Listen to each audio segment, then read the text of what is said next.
Halo, saya akan menjelaskan tentang penanggulangan tanah longsor.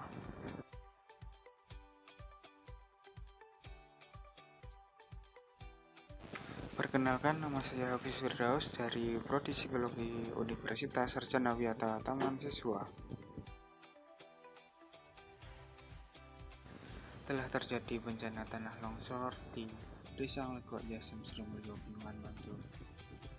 Di sini diduga pemicu terjadinya tanah longsor karena curah hujan yang tinggi dan adanya aliran air yang melewati bawah jalan yang mengakibatkan erosi tanah di bawah jalan.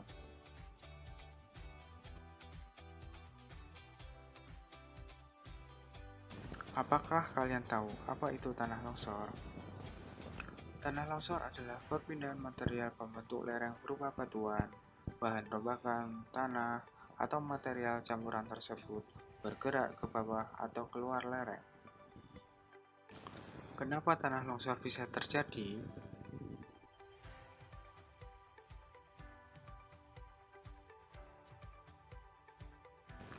Penyebabnya adalah 1. Erosi tanah. Proses atau peristiwa hilangnya lapisan permukaan tanah atas, baik disebabkan oleh pergerakan air maupun angin. 2. Curah hujan tinggi. Hujan yang terjadi selama berhari-hari. 3. Pergerakan lempeng tektonik. Terjadi pergerakan lempeng yang menyebabkan tanah bergerak. 4. Gempa bumi. Terjadi gempa bumi yang memicu pergerakan tanah.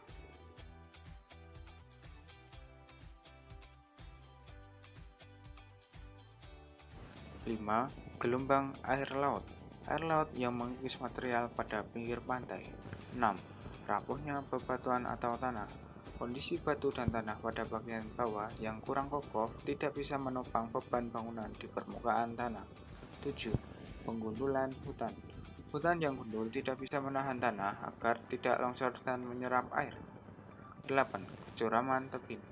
Tebing yang terlalu curam juga rawan mengalami longsor.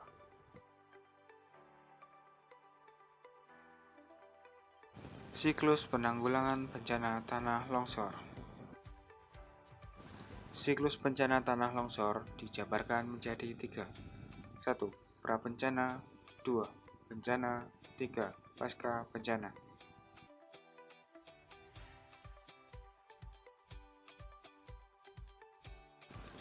Prabencana merupakan tindakan yang dilakukan sebelum adanya bencana.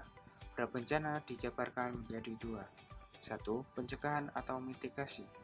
Tindakan yang diambil sebelum bencana terjadi dengan tujuan untuk mengurangi atau menghilangkan dampak bencana terhadap masyarakat dan lingkungan.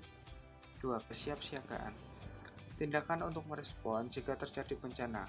Kesiapsiagaan berkaitan dengan kegiatan dan langkah-langkah yang diambil sebelum terjadinya bencana untuk memastikan adanya respon yang efektif terhadap dampak bahaya, termasuk dikeluarkannya peringatan dini secara tepat waktu dan efektif.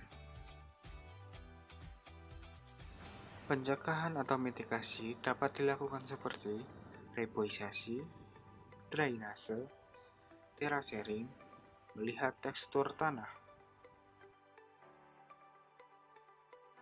Kesiapsiagaan dapat dilakukan apabila terjadi retakan lereng, curah hujan tinggi, terbentuknya mata air baru, tanah bergetar. Tindakan yang dilakukan saat adanya bencana. 1. Menjauhi asal longsor. 2. Lindungi bagian kepala. 3. Keluar rumah.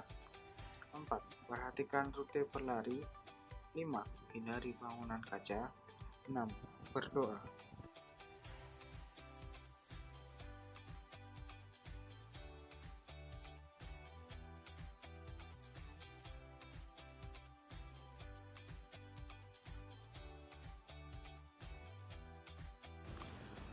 Pasca bencana merupakan tindakan yang dilakukan setelah adanya bencana. Pasca bencana dibedakan menjadi 2. 1. Rehabilitasi. 2. Rekonstruksi.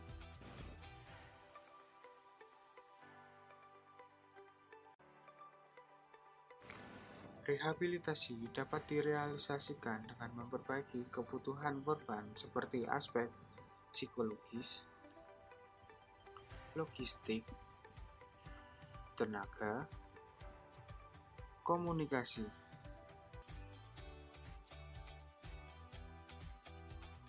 Rekonstruksi pembangunan yang diprioritaskan seperti puskesmas, kantor desa, sekolah, pasar.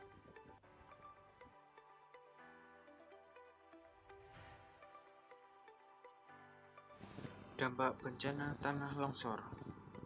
1. Kesuburan tanah menurun. 2. Rusaknya lahan pertanian. 3. Menghancurkan bangunan. 4. Hilangnya harta benda. 5. Kematian. Terima kasih. Salam.